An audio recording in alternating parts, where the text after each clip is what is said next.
Hepinize merhabalar. Şimdi Dostoyevskaya metro durağında indim. Bugün dünyaca ünlü yazar Fyodor Dostoyevski'nin müzesine gideceğiz. Bu müzede video çekmeme izin veren Yulia Zaharova hanımefendiye çok teşekkür ediyorum. Şimdi müzeye geldik. Müzenin girişi sol tarafta, ancak müzeye girmeden önce size birkaç tane şeyden bahsedeceğim. Dostoyevski Müzesi St. Petersburg gibi birçok şehirde var. Ancak Dostoyevski'nin adına açılan ilk müze burası. Diğer şehirlerdeki Dostoyevski müzeleri bu müzeden sonra açıldı. Bunu burada belirtmek istiyorum. Şimdi burada eski bir hastaneyi görüyorsunuz aslında. Şimdi bu hastanenin özelliği ne, onu söyleyeceğim. Yazar Dostoyevski'nin babası bir doktordu ve bu hastanede çalıştı. Hastanenin içinde aynı zamanda bir adet de kilise var. Yazar Dostoyevski burada Hristiyan oldu. Şimdi birazdan karşıdaki binaya da gideceğiz. Bu binanın çok önemli bir özelliği var. Şimdi az önce size göstermiş olduğum hastanenin hemen önünde yazar Fyodor Dostoyevski'nin bir anıtını görüyorsunuz. İşte bu görmüş olduğunuz bina yazar Fyodor Dostoyevski'nin hayata gözlerini açtığı binadır. Şimdi müzenin içine girdim.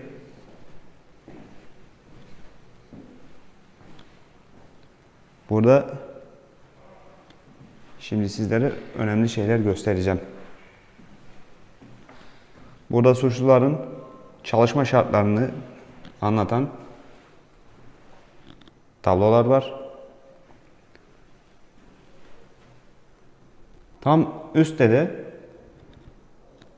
yazar Dostoyevski'nin babasının çalıştığı hastane var. Dostoyevski'nin babası bir doktordu. Hemen sağ tarafta Çar 1. Petro'nun karısı Maria Fedorovna'yı görüyorsunuz. Burada da Çar 1. Alexander'ı görüyorsunuz. Şimdi az önce size gösterdiğim iki tablonun burada ne işi olduğunu soracaksınız. Çar 1. Petro'nun karısı az önce size gösterdiğim hastanenin yapılması için Çar 1. Nikola'ya çok önemli teklifte bulundu ve Çar da bunu kabul etti. Şimdi burada hastanenin, müzenin ve yazar Dostoyevski'nin doğduğu evin planını görüyorsunuz. Az önce size gösterdiğim planın hemen alt tarafında Çar 1. Petro'nun karısının hastanenin açılmasına yönelik mektubu var. İmzalar tamamen orijinal. Şimdi burada yazar Dostoyevski'nin annesini ve babasını görüyorsunuz. Burada da yazar Dostoyevski'nin amcası ve teyzesi var. Hemen sağ tarafa döndüğümüzde yazar Dostoyevski'nin burada kardeşlerini görüyorsunuz. Şimdi burada da Dostoyevski ailesinin beraber yemeklerde kullandığı malzemeleri görüyorsunuz. Bu sağda gördüğünüz bir şekerlik. Alt tarafta da tabaklar var. Burada bir adet fincan görüyorsunuz. Şimdi burada da yazar Dostoyevski'nin ninesini ve dedesini görüyorsunuz. Hemen burada sağ tarafta eski Rusça ile yazılmış bir kitap var.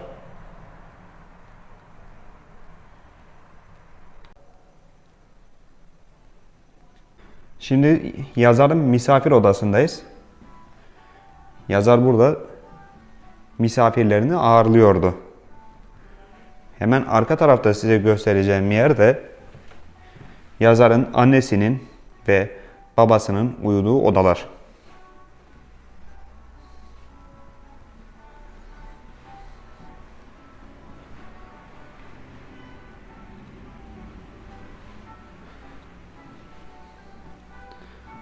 Şimdi buradaki tabloda da Borodino Savaşı'nı görüyorsunuz.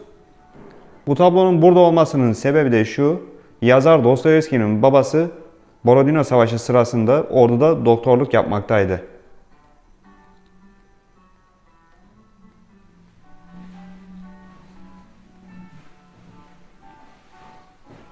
Bu dolapta Rusya tarihini anlatan kitaplar görüyorsunuz. Dostoyevski'nin babası burada ailesine bu kitapları okumuş. Şimdi bu gördüğünüz yerde Dostoyevski ailesinin yemek odası. Ancak burası sadece bir yemek odası değil, aynı zamanda Dostoyevski küçükken burada ders çalıştı.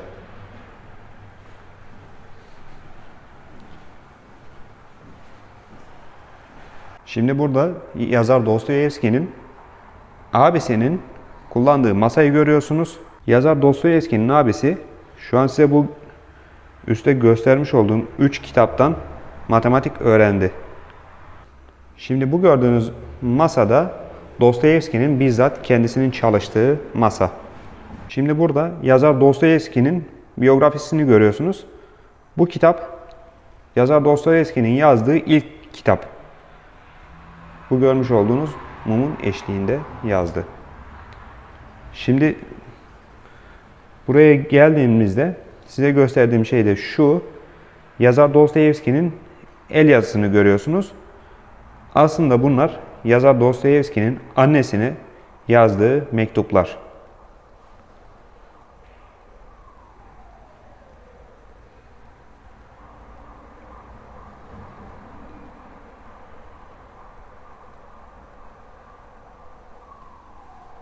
Bu görmüş olduğunuz tabloyu da yazar Dostoyevski'nin kardeşi Mihail Dostoyevski çizdi.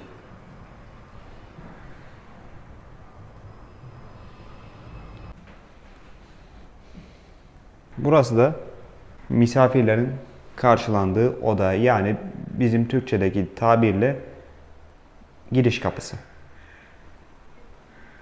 Hemen sol tarafta ise bu görmüş olduğunuz oda ise yazar Dostoyevski'nin küçükken kardeşiyle beraber kaldığı ve çalışmalarını yaptığı oda.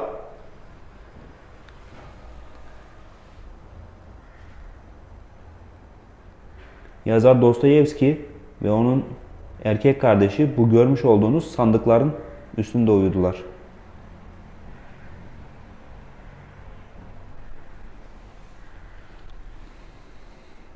Bu üstte görmüş olduğunuz tabloyu da yazarın erkek kardeşi çizdi.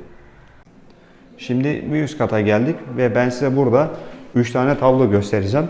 Bu tablonun ne olduğunu şimdi anlattığımda siz de şaşıracaksınız.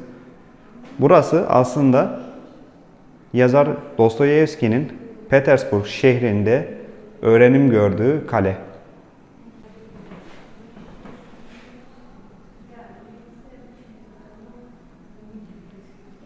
Şimdi burada Dostoyevski'nin gençlik fotoğrafını görüyorsunuz. Hemen burada karşıda Dostoyevski'nin yazdığı ilk romanların kahramanlarını görüyorsunuz.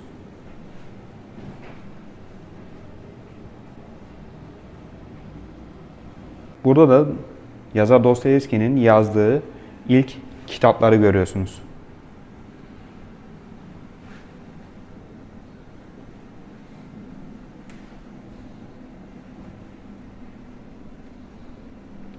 Burada yine yazarın yazdığı ilk kitaplardan bir tanesi var. Bedniye Ludi. Size az önce aşağıda kötü şartlarda çalıştırılan suçluları göstermiştim. Dostoyevski o suçlulardan esinlenerek bu kitabı yazdı.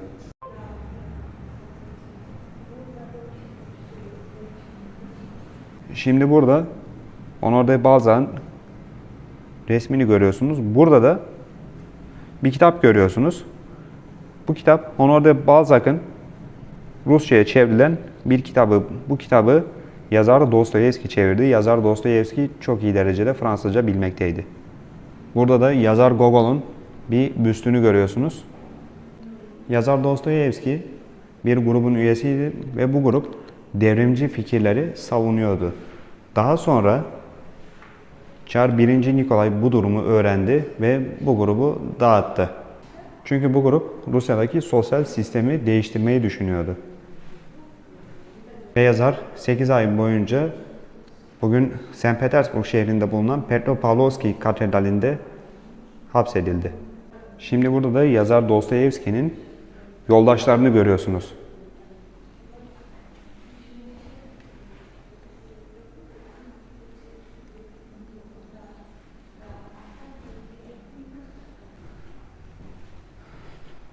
Şimdi burada da yazar Fyodor Dostoyevski'nin Petersburg'da tatil yaptığı dönemlerde yazmış olduğu Vremya isimli dergiyi görüyorsunuz.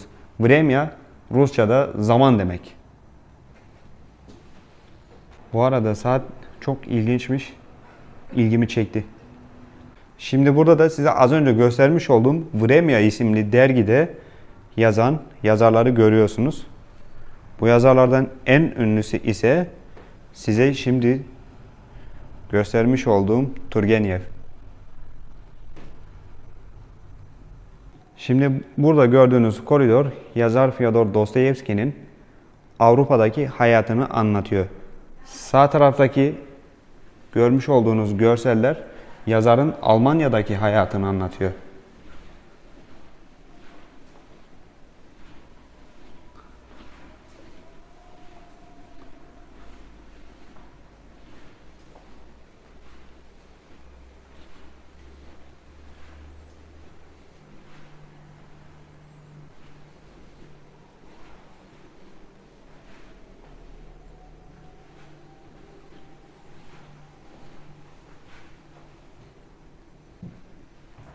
Şimdi bu kapının sol tarafında gördüğünüz görseller ise yazarın İtalya'daki hayatını anlatıyor.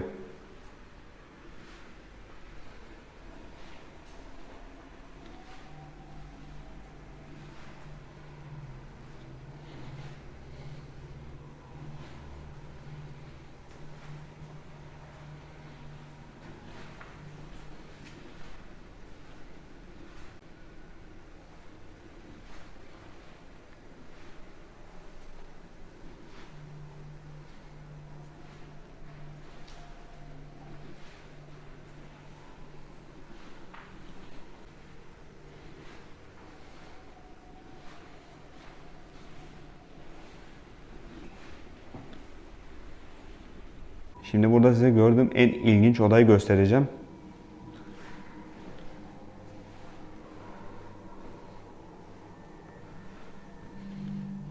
Çünkü bu oda Dostoyevski'nin meşhur kitabı Suç ve Ceza'nın sayfalarından oluşuyor.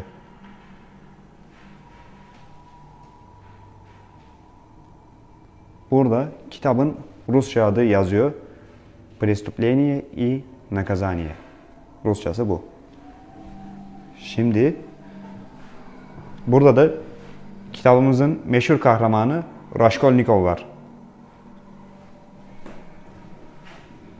Burada da Raskolnikov'u görüyorsunuz. Yani bu görmüş olduğunuz odanın tamamı Suç ve Ceza isimli roman için ayrılmış.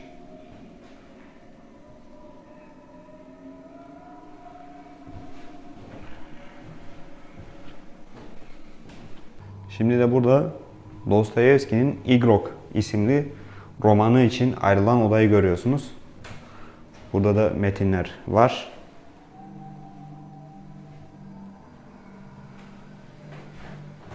Burada da yazar Dostoyevski'nin ilk karısını görüyorsunuz.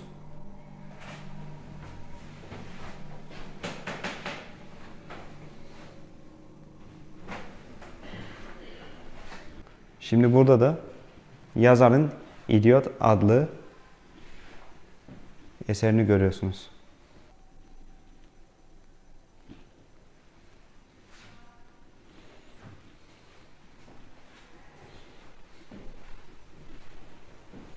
Burada da yazarın bir diğer eserine ait tablolar yer alıyor.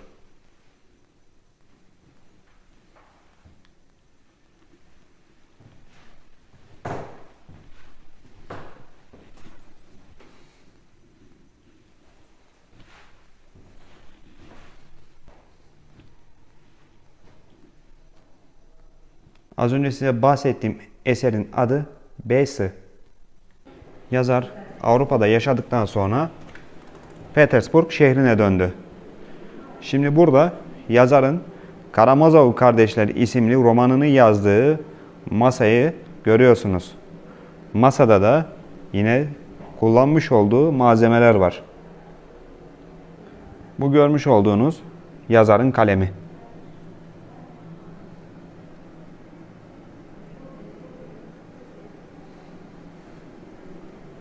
Burada yazarın gözlüğünü görüyorsunuz.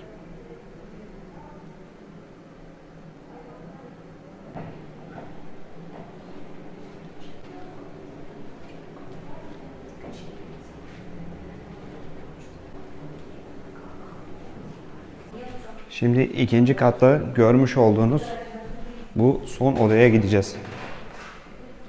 Burada da çeşitli yazarların, sanatçıların portreleri var.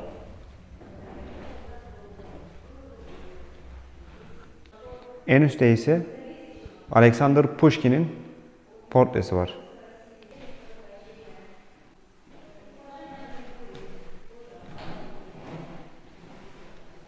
Şimdi burada da yazarın ölümünü anlatan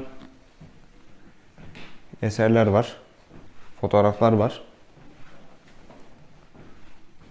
Bu görmüş olduğunuz tüm malzemeler yazarın karısı tarafından toplandı.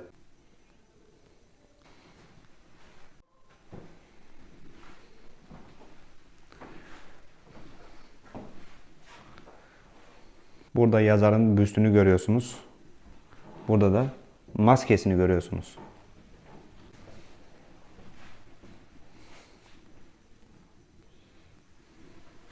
Burada da yazar Dostoyevski'nin kişisel eşyaları var.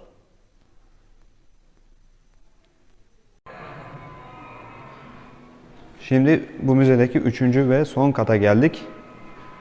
Burada bir sinema salonu görüyorsunuz. Bakın bu film Suç ve Ceza romanını anlatıyor. 1935 yapımlı bir film.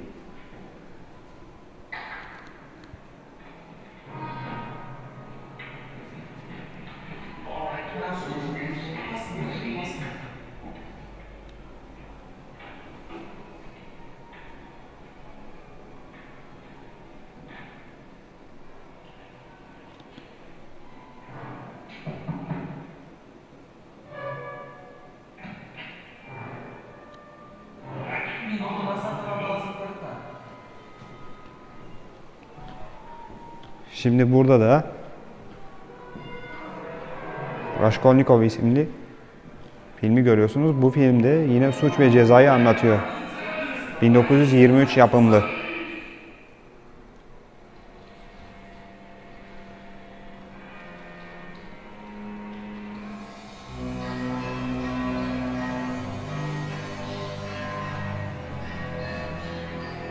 Burada da fotoğraflar görüyorsunuz.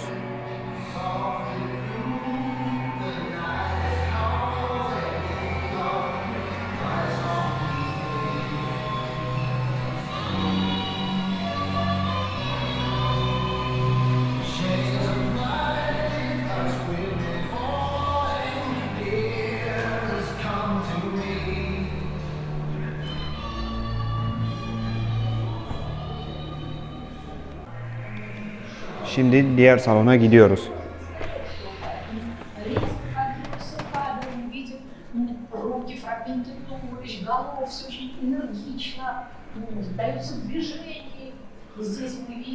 Совершенно удивительных и лошадей, тройку, и перезвон, чудную любимую собачку Илюшечку. И здесь, смотрите, самый разный жанр. И бесправие,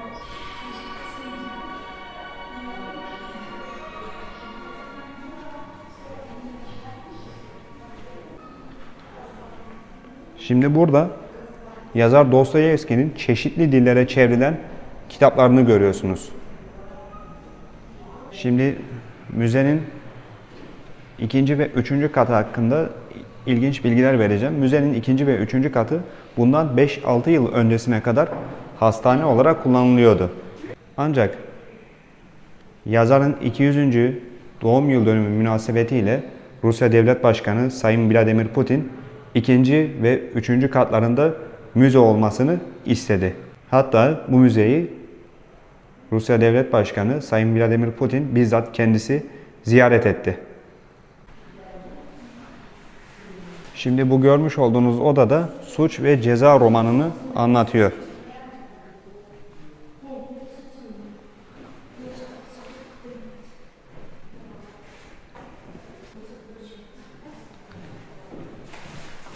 Ve hemen burada Suç ve Ceza romanının kahramanı Raskolnikov'un gençliğini görüyorsunuz. Size gösterdiğim şu an bu resimde.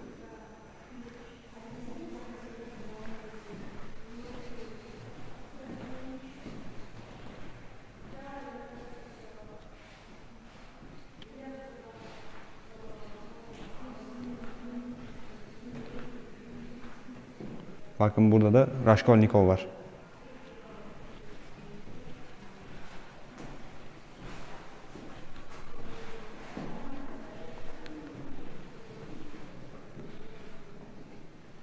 Yani beni gerçekten çok etkileyen bir müze oldu ya.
Şimdi bu oda da birinci katta bulunuyor ancak herkes burayı gezemiyor, size onu söyleyeyim. Bu odada yazar Dostoyevski'nin çocuklara ve yetişkinlere okuduğu kitaplar var.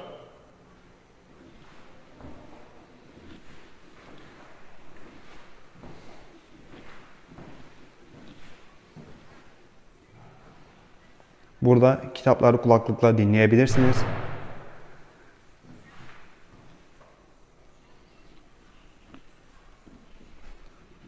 Tam karşıda ünlü yazar Pushkin'in bir büstü var.